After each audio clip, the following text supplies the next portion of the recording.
A married couple actually managed to sell paintings for over $80 million, and the kicker is that nobody even noticed. Paintings by Pollock, Rothko, Clifford Still, and they were all fakes. And you might wonder, well, how did they manage to fool museums, experts, and millionaires? Well, I'm going to tell you all about it.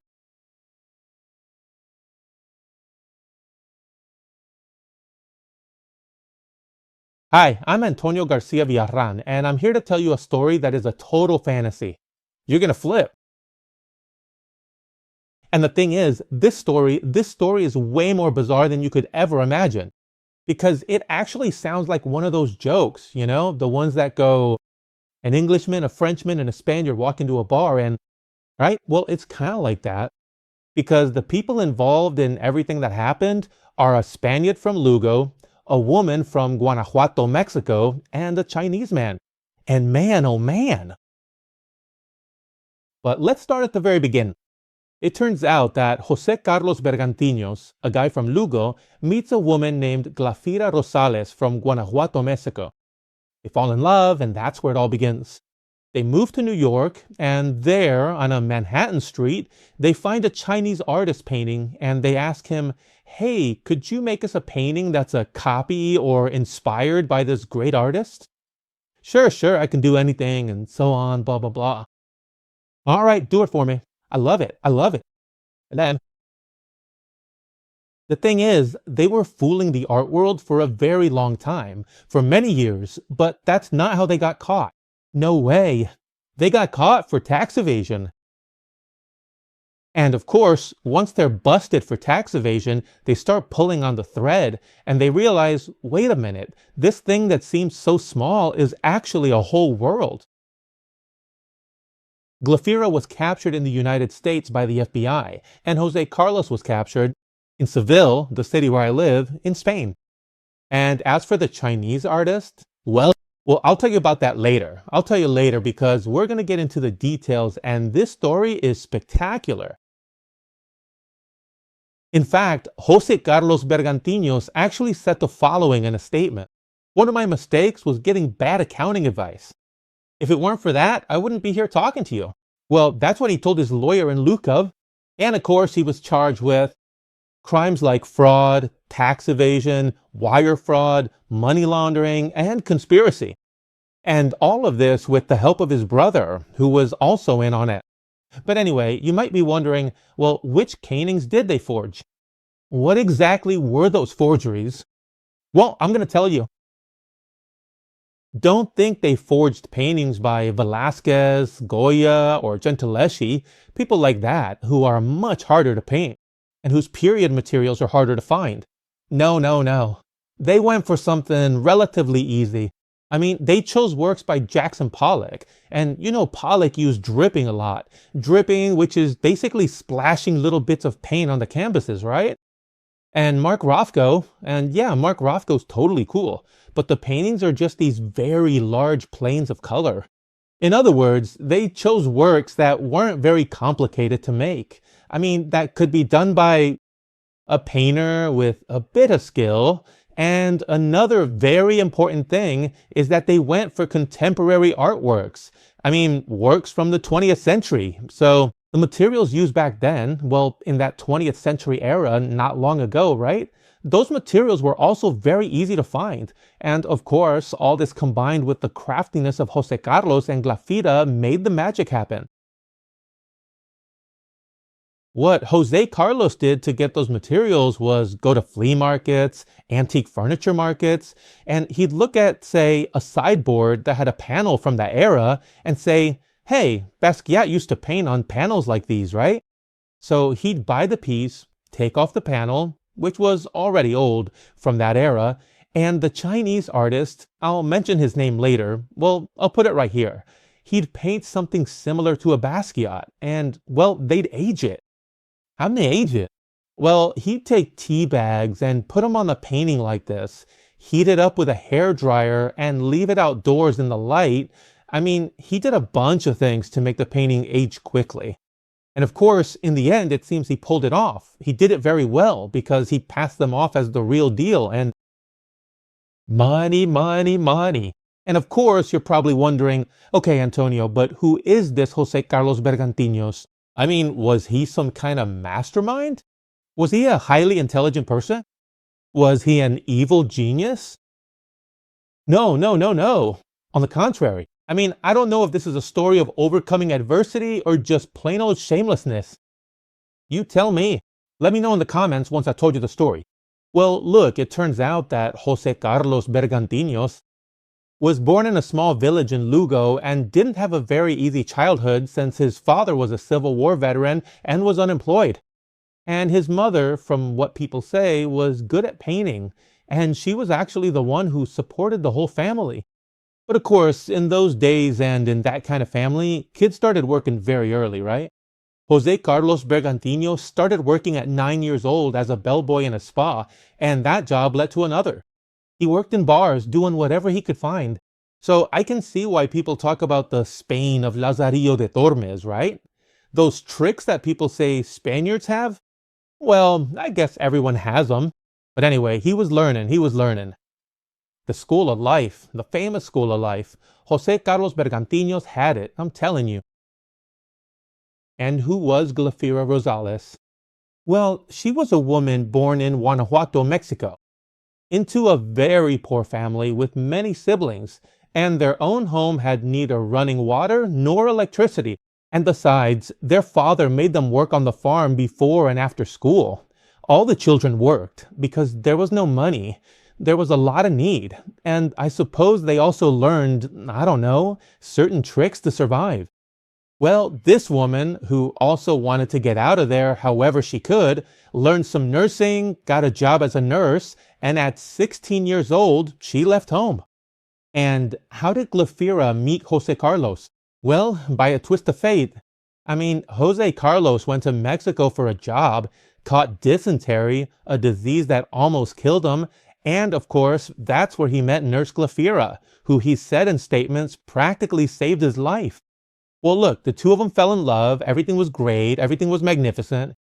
How wonderful. To get a better life, they went to the United States. I mean, they emigrated to the US, and there, little by little, they moved up the social ladder. And what was one of the first jobs Jose Carlos had? Because here, we'll see that he was already showing his true colors. And it's that Jose Carlos got a job as a seafood delivery man. But of course, he said, hey, here on the streets of New York, PFF, there's so much traffic, and I need to deliver the seafood as soon as possible because otherwise this job won't work. And what did he do? Well, he bought an ambulance, a second-hand ambulance. And what happened? He put the seafood in Villarán. When there was a lot of traffic, boom, he turned on the siren and arrived before anyone else. I mean, you can see he already had that craftiness. I mean, it was in his blood, or he learned it, or whatever. But anyway, that's how they started getting ahead. And what happened? Well, of course, they lived through that whole 80s scene in the United States. When artists like Warhol, Basquiat, Keith Haring, all of them were the elite, and they got right in there. There wasn't a single party they missed. If there was an opening at the MoMA, they went. If an art auctioneer came along, they went there too. In fact, Jose Carlos and Glafira, well, they did very well. I mean, they studied the market and said, well, let's open accounts at the different auction houses. Let's start buying small works. In 1992, they met a good dealer who introduced them to that world. And he even took a course titled How to Be a Successful Art Dealer. And of course, you add 2 and 2, and in the end, the scam. But of course, there's a third person left here. The Chinese artist Pei Shen-Chan, who, well, Jose Carlos was going one day. Like I said, through the streets of Manhattan over there in the Lower East Side, and he sees a Chinese artist painting portraits for tourists and said, hey, this guy, well, he paints really well. By the way, Pei Shen-Chan was 40 years old and had previously been a math teacher. I mean, I'm telling you, this story is bizarre to the point of... Anyway, it's the ultimate. But of course, Pei Shen-Chan loved art so much, he loved painting so much, that it's even said that the first time he saw Monet's water lilies, he started crying his eyes out. He absolutely loved it. Well, I mean, he was passionate about art. He loved art. And of course, he teams up with Jose Carlos, who loves money. And he said, hey, can you paint me a little picture? I don't know, in the style of Mark Rothko? Or like Jackson Pollock or like Keith Haring? And he said, yeah, sure. How much are you going to pay me? Look, I'll give you $200. $200 was what he gave him for the first painting he forged, quote unquote, right? By a well-known artist. And of course, when Jose Carlos placed that painting, because of course, he said, this is very good, he placed it, sold it for who knows how much, while the machinery started working. I need to drink a little water, because what a story. Which, by the way, I'm going to tell you an anecdote. I love these little stories within the story. And the thing is, the Chinese painter started charging $200, as I said, but he ended up charging up to $7,000 for a forgery. And you might wonder, how did this happen? Why did he pay him so much? Well, because Pei Shengqian caught them. He caught them. See, he went to an art gallery and saw a painting he had painted on display there as if it were by a super famous contemporary artist at an exorbitant price. And then he said to Jose Carlos, hey, Jose Carlos, he said it more or less like this. Jose Carlos, man, what is this? That's in Chinese English, you know what I mean? And I've seen a painting there, you paid me $200 and you sold it for $8,000 or $80,000 or whatever. Pay me a little more, right? And he said, well, I'll give you $7,000. And he says, great, we'll keep going with the deal. Well, as a fact, I'm telling you, he ended up buying up to 100 works from him. 100 fake works that circulated out there. But of course, you'll also wonder, hey, how is it possible they sold such expensive works, right? So expensive? How did they do it? Well, here comes the crux of the matter. The crux? Do you say crux or kit? Kit of the mat. Well, whatever. Here, I'm going to explain why. Apparently, around that time, there was already some suspicion that Jose Carlos, was putting fake paintings out there. And of course, people knew him. So Glafira was ultimately the one who was the face of it. And what was it that they did? Because in 1993, she took a fake Jackson Pollock, tucked it under her arm with forged documents, which I'll explain later how they did it, and she went where? Well, to the oldest and most important gallery in New York, the Noodler Gallery, which was founded in 1846. And of course, she walks in there with that Jackson Pollock painting and tells the gallery owner, hey, look, I have a Jackson Pollock painting here that is, pay attention to the story she made up. Well, look, this painting belongs to a Spanish collector, you know? His name is Cesario Font, which she probably made up, Cesario Font. But of course, she gave more details. She said, do you remember the person who brought Andy Warhol to Madrid? Yes, Fernando Villande, remember? Well, this Cesario bought the painting from Fernando Villande. And Fernando Villande was indeed a quite important gallery owner. One of the best in Spain. And all of this seasoned with fake documents, with papers they made themselves, aged them. They'd say, look, here's the sales receipt, for example, right? Or here's the certificate of authenticity. And of course, the gallery owner, who was eager to get new work for the market, because she loved art as much as Jose Carlos and Glafira did, well, she said, how wonderful, a Jackson Pollock. Let's see how much we sell it for. Let's see if we can... And they sold it. Did they ever sell it? They didn't just sell that Jackson Pollock, not at all. Between 1994 and 2008, they managed to sell up to 40 fake works of art worth, some of them $100,000 and others worth $17 million. But then another 23 fake works were sold through another dealer who had also previously worked for that gallery. And he sold work worth $63.7 million. So they all made, well, a lot of good money, to be honest. But how did it all come to light? Well, look, in 2003, one of the people who had bought one of those works already returned it. He said, hey, you've ripped me off. This is a fake painting, so I'm returning it. But in 2006, a museum also returned one of those works because they actually did the relevant studies and saw that they were fakes. And the FBI finally said, hey, what's going on here? What's going on? They pulled the thread so much that in 2011, the gallery itself had to close down.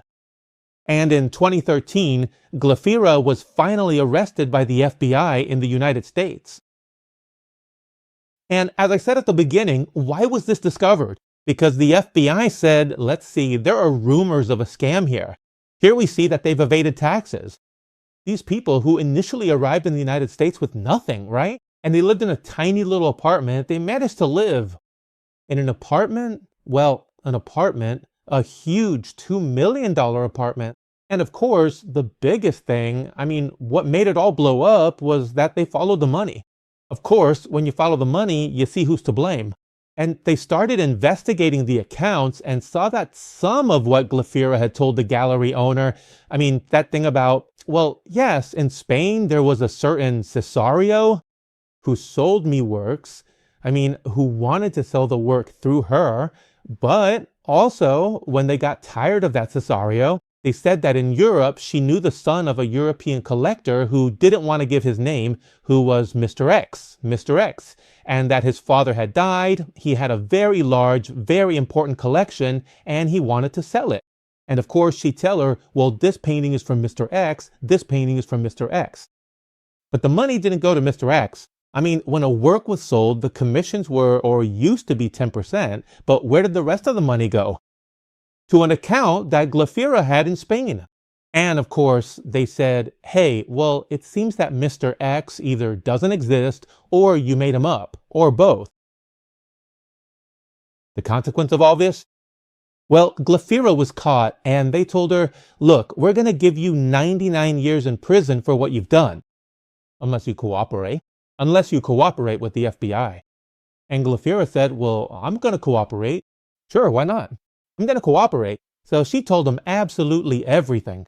She only served 90 days in prison and 3 years of supervised release only, but she lost everything. In fact, she started studying nursing, and as far as anyone knows, she was working as a waitress. The former gallery director, don't think they put her in jail too, because she said, oh, I didn't know anything. Oh, they're fakes. What would I know, being a reputable gallery owner from New York? They pulled one over on me. That's what she said, and they believed her.